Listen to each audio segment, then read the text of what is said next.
Hi friends, welcome to Sikdar's academy. Sikdar's একাডেমিতে সবাইকে স্বাগত।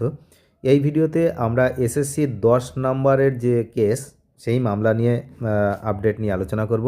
গতকাল হাইকোর্টে মাননীয় বিচারপতি অমৃতা সিনহার এজলাসে এই 10 নম্বরের যে কেস সেটার কিন্তু শুনানি হয়। তো একাধিক মামলার শুনানি হয়েছে, তার মধ্যে বিশেষত আদালতের এই যে 10 নম্বর যে মামলাটা সেটাই ছিল কিন্তু সবথেকে গুরুত্বপূর্ণ বিষয়।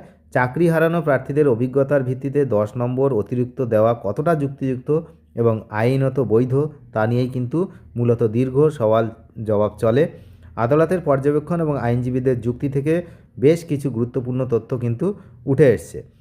এদিনের যে শুনানি ছিল সেই শুনানিতে মাননীয় বিচারপতি স্পষ্ট জানিয়ে দিয়েছেন যে ব্যক্তিগতভাবে কে 10 নম্বর পাওয়ার যোগ্য আর কে নয় তা দেখার আগেই 10 নম্বর দেওয়ার নিয়মটি বা পলিসি আদতে আইনসম্মত কিনা তা বিচার করা জরুরি। অর্থাৎ আদালতের কাছে এখন প্রাধান্য পাচ্ছে ভ্যালিডিটি বা বৈধতার প্রশ্নটি। যদি দেখা যায় যে এই অতিরিক্ত নম্বর দেওয়ার সিদ্ধান্তটি আইনি কাঠামোয় টিকে থাকছে, তবেই পরবর্তী ধাপে যে উপভোক্তা যারা রয়েছে তাদের যাচাই করা হবে, মানে কারা কারা পাচ্ছেন। এই একই পর্যবেক্ষণ প্যারা টিচার এবং ভোকেশনাল শিক্ষকদের 10 নম্বর মামলার ক্ষেত্রেও কিন্তু প্রযোজ্য হবে বলেই ইঙ্গিত মিলেছে। তো একদিকে যেমন 10 নম্বরের কেসটি এখনও বিচারাধীন, অন্যদিকে আজ কিন্তু বিকেলের পরেই একাদশ দ্বাদশের প্যানেল প্রকাশ হচ্ছে, যে 12,445 জনের প্যানেল কিন্তু আজকে প্রকাশ হবে। একদম শিওর আজকে হবেই, যে এসএসসি যে ডেডলাইন সেই ডেডলাইন মেনে আজকে 21শে জানুয়ারি সেই 12,445 জন যে একাদশ দ্বাদশ তারা কিন্তু শিক্ষকতার চাকরি আজকে পাচ্ছেন, তাদের প্যানেল প্রকাশ হবে। তো যাই হোক, পিটিশনারদের তরফে উপস্থিত প্রবীণ আইনজীবী যেমন সুবীর সান্যাল, অনিরুদ্ধ চ্যাটার্জি জোরদার যুক্তি পেশ করেন।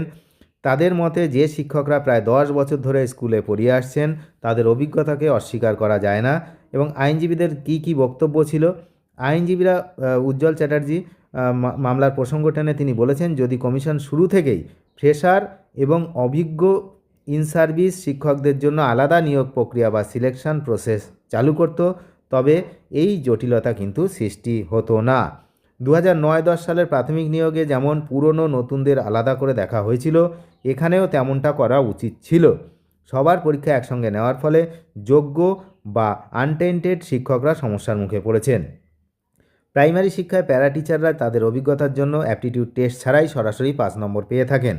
সেক্ষেত্রে দীর্ঘ 1 দশক চাকরি করা এই সহকারী শিক্ষকরা কেন অভিজ্ঞতার সুফল হিসাবে 10 নম্বর পাবেন না, সেই প্রশ্ন আদালতে তোলা হয়। শুনানিতে উঠে আসে যে ডিসিশন বা নীতিগত সিদ্ধান্তর প্রসঙ্গ। অ্যাডভোকেট অনিরুদ্ধ চ্যাটার্জি মানে জাজমেন্টের উল্লেখ করেন, একটা জাজমেন্ট, সেটা হচ্ছে তেজ প্রকাশ জাজমেন্ট। তারপরে সেটাতে কি ছিল আপনারা জানেন, যে খেলার মাঝখানে খেলার নিয়ম পরিবর্তন করা যায় না। অর্থাৎ কর্তৃপক্ষ বা অথরিটি আগেই যে নীতি নির্ধারণ করেছে নিয়োগ প্রক্রিয়া চলাকালীন তা কিন্তু হঠাৎ করে বদলানো যায় না বা বদলানো উচিত নয়। এটি একটি প্রশাসনিক নীতিগত সিদ্ধান্ত, যেখানে আদালতের হস্তক্ষেপ সাধারণত সীমিত থাকে। তারপরে অরুণিমা পাল মামলার ইতিহাসে উল্লেখ করা হয়েছে, যেখানে 10 নম্বরের বিষয়টিও ছিল, আদালত তাতে বাধা দেয়নি। তাহলে 10 নম্বর দেওয়ার ফলে নতুন বা ফ্রেশার প্রার্থীরা বঞ্চিত হচ্ছেন, এমন অভিযোগের যে বিপক্ষে আইনজীবীরা কমিশনের তথ্য তুলে ধরেন যে নবম-দশম শ্রেণীতে ভেরিফিকেশান ও ইন্টারভিউ পর্বে ডাক পাওয়া প্রার্থীদের মধ্যে 68% ছিল ফ্রেশার। সুতরাং অনেক ফ্রেশার রয়েছেন। একাদশ দ্বাদশে যেটা আজকে প্যানেল প্রকাশ হবে সেখানে 50% ফ্রেশার সুযোগ পেয়েছেন ইন্টারভিউতে। তো এমনটাই দেখা যাবে।